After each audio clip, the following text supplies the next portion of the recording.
संक्रमण के बाद स्कूल तो खुल गए, लेकिन स्कूलों में सामाजिक दूरी बनाए रखना कठिन हो गया है। अब ऐसे में गाजियाबाद की नगर निगम बालिका विद्यालय की 2 छात्राओं ने एक स्मार्ट टोपी का आविष्कार किया और जिसके माध्यम से 2 गज की दूरी मास्क है, जरूरी के नियम का लोग पालन कर सकेंगे। और स्मार्टफोन टोपी, आपको बता दें कि स्मार्ट टोपी लगाने के बाद दूसरा व्यक्ति जैसे ही टोपी के करीब पहुंचता है तो कैप में लगा बजर बजने लगेगा, जो 5 सेकंड तक बजेगा। आपको बता दें कि 10वीं क्लास की छात्रा अनामिका और विजेता ने बताया कि कोरोना के दौरान स्कूल बंद थे और जिसकी वजह से हमें काफी दिक्कतों का सामना करना पड़ रहा था, तो हमने सोचा कि कुछ ऐसा किया जाए जिससे कोरोना से बचाव भी हो सके और पढ़ाई भी करी जा सके। अब ऐसे में दोनों छात्राओं ने विज्ञान विषय की शिक्षिका चंचल त्यागी के नेतृत्व में सामाजिक दूरी पालन लोगों को करने के लिए सोशल डिस्टेंसिंग कैप बनाई और इसके बनवाने में लगभग 1000 का खर्चा हुआ।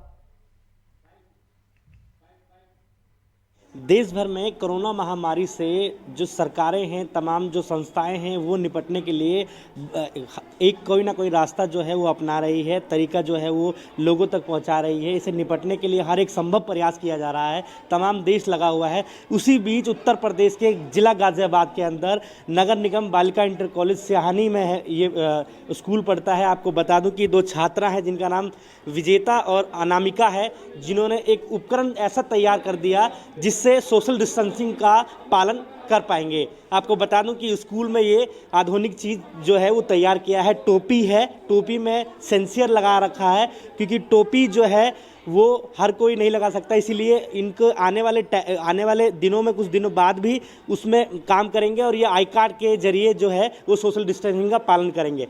इन्हीं से जानते हैं किस तरीके से ये आधुनिक उपकरण जो है वो तैयार किया है।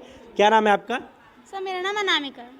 अनामिका, किस तरीके से इस टोपी में आपने सेंसर लगाया, इसमें फिर वॉइस का भी इसमें आपने एक नया चीज़ तैयार किया, जिससे आपके पास जैसे आ जाते हैं, जैसे मैं आता हूं तो आने के बाद ये आवाज़ करता है, किस तरीके से इसको आपने तैयार किया? सर इस कैप को हमने इसके अंदर एक आरडीएनओ लगाया है और ये हमारा एक सेंसर है। अगर कोई भी हमारे पास ज़्यादा आएगा तो इसके अंदर हमने एक सेंसर लगाया है, वो बीप करेगा एक बजर। और हमने इसके अंदर एक टेम्पररी बैटरी लगाई है 9 वोल्ट की, तो जिसके द्वारा ये बीप करता है 5 सेकंड के लिए, जिससे हम दूर हो सकते हैं। जी, तो इसमें अभी तक जो लागत आई थी आपकी, वो कितनी लागत से ये तैयार किया गया है? सर इसमें हमारी 1000 रुपये तक की लागत लग गई थी। जी, यस सर। आप मेरे को एक बार सोशल डिस्टेंसिंग का ये जो सेंसर है किस तरीके से काम करता है वो बताएंगे एक बार? Yes sir. कैमरामैन से गुजारिश करूंगा ये दृश्य जो है वो अपने कैमरे में कैद करें और लोगों को बताएं किस तरीके से ये उपकरण काम करता है।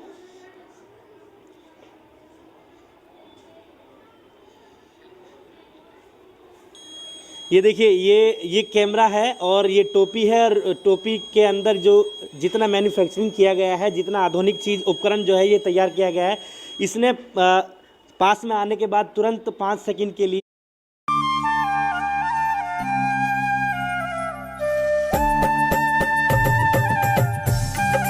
ये जो अलार्म है ये बजा, उसके बाद हम लोग दूर हो गए। इससे ये पता चला कि सोशल डिस्टेंसिंग हम पालन जो है वो नहीं कर पा रहे हैं। तो कहीं ना कहीं ये एक बड़ी उपलब्धि है।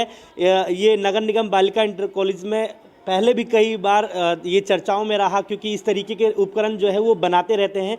यहाँ तक कि यहाँ पे लैब ना होने के कारण भी इतनी बड़ी जो उपलब्धि है वो एक बहुत बड़ी बात होती है। मेरे साथ एक छात्रा और मौजूद है जिन्होंने इस उपकरण में अपना सहयोग किया। तो मैं कक्षा 10th की छात्रा हूँ। जब इन्होंने बोला कि एक सोशल डिस्टेंसिंग कैप बनाना है हमें, ताकि हमारी पढ़ाई भी पूरी हो सके और हम स्कूल भी जा सके, तो हमने कहा ठीक है हम बनाएंगे, लेकिन ये बनेगा कैसे, इसकी लागत तो कितनी होगी। तो हमने कहा क्यों ना हम अपनी साइंस टीचर से पूछते हैं इसके बारे में। हमारे साइंस टीचर ने कहा कि हाँ ठीक है हम बनाएंगे, लेकिन एक बार इसके लिए सोचना पड़ेगा। हमने कहा ठीक है मैम। तो मैम ने जब इसको देखा कि हाँ अगर हम कैप के ऊपर इसको लगाते हैं तो हमारी भी सेफ्टी रहेगी और हम सुरक्षित भी रह लेंगे और दूसरों से दूर भी रह सकते हैं। हमने कहा ठीक है मैम। तो मैम ने कहा कि इसके लिए हमें एक बैटरी की ज़रूरत पड़ेगी, सेंसर की ज़रूरत पड़ेगी। तो हमने कहा ठीक है। मैम ने कहा कि आप लेकर आइए, हम बनाएंगे। फिर इसमें मैं और मेरी फ्रेंड और हमारी छात्र टीचर जो हैं उन्होंने हमारी हेल्प करी इससे। जी देखिए, ये बच्चे हैं जिन्होंने पूरा मेहनत और लगन के साथ जो है, जो माहौल चल रहा है, आज का जो माहौल चल रहा है, देश में जो माहौल चल रहा है, सोशल डिस्टेंसिंग का पालन करें, 2 गज की दूरी, मास्क है ज़रूरी, इसका नारा चल रहा है। तो उसको देखते हुए ये जो आधुनिक चीज़ है, ये छात्राओं ने तैयार किया है। मेरे साथ हम कहते हैं कि किसी न किसी चीज़ के पीछे किसी का राज होता है, तो हम उनसे बात करते हैं जिनके ये छात्राओं के पीछे जिनका हाथ है, किस तरीके से उनको सपोर्ट किया और उनको बढ़ावा दिया, जिस तरीके से ये आधुनिक चीज़ तैयार हुई। जी मैम, स्वागत है आपका लोकमंच न्यूज़ में। आप किस तरीके से आपने इसको मैनेज किया और जो छात्रा हैं आपके, उनको सपोर्ट किया जिस तरीके से ये आधुनिक चीज़ बन के तैयार हुई? सब बच्चे स्कूल आना चाहते थे कि पढ़ाई का बहुत नुकसान हो रहा था, बच्चों के पास साधन नहीं थे ऑनलाइन क्लास करने के लिए। तो बच्चों के माइंड में आया कि मैम क्या हम कुछ ऐसा कर सकते हैं कि हम सोशल डिस्टेंसिंग रख सकें और हम स्कूल आके पढ़ाई कर सकें। तो बच्चों ने जो आइडिया दिया उस पर काम किया, सोचा उसके बारे में कि फिर हमारे माइंड में आया कि क्यों ना हम कैप बनाएं, क्योंकि बच्चे पहनना भी चाहते हैं कैप को कि अट्रैक्टिव है। तो फिर ये इस पे काम किया गया। कैप पे हमने सेंसर्स लगाए, बैटरी लगाई, आर्डिनो नैनो हमने यूज़ किया और 2 गज़ की दूरी, मास्क है ज़रूरी, वो वाला इम्प्लीमेंटेशन हमने इस पे किया और वो हमारा वो काम किया, वर्क किया और बच्चों ने मेंटेन किया सोशल डिस्टेंसिंग। उसी को यूज़ करके बच्चों ने बहुत मेहनत की और बच्चों की मेहनत साबित हुई कारगर। हर कोई टोपी नहीं पहन सकता है, जैसा कि आपने बताया भी हमें, और मैं आपसे जानना चाहता हूं कि उसको फिर मैन्युफैक्चरिंग करके उसके बाद जो तैयार होगा, इसमें जो बदलावे होंगे वो बताएं मैम।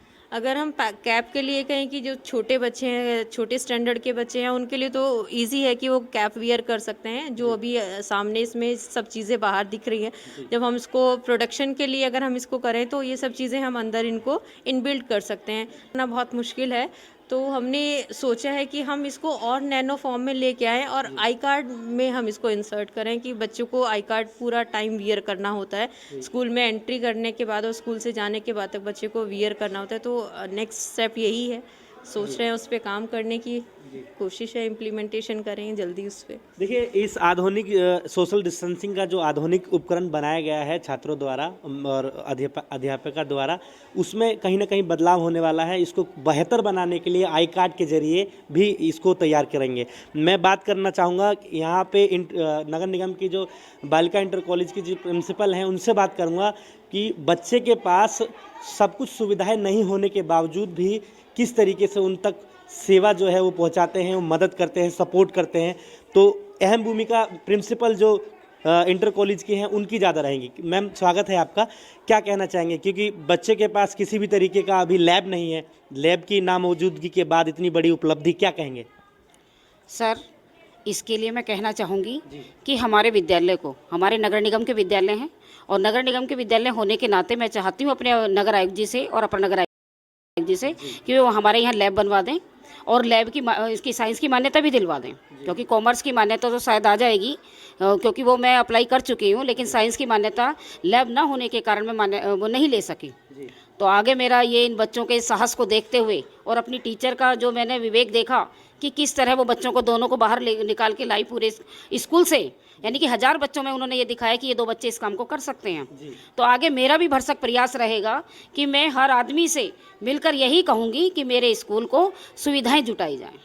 जी देखिए, प्रिंसिपल थी जिनका साफ तौर पे कहना है कि यहाँ तक जो सुविधा पहुँचनी चाहिए वो नहीं पहुँची। लोकमंच न्यूज़ चैनल जो है वो प्रशासन, जो जिला प्रशासन है, जहाँ तक मुहैया करानी चाहिए, उनसे आग्रह करता है कि ऐसे बच्चों को, ऐसे कामयाब बच्चों को यहाँ तक जो है लैब की जो सुविधा है वो पहुँचाए, जो सारी सपोर्ट है वो पहुँचाए, जिससे कि कहीं ना कहीं बच्चे जो हैं वो अपना हिस्सा ले सके बढ़ चढ़ कर।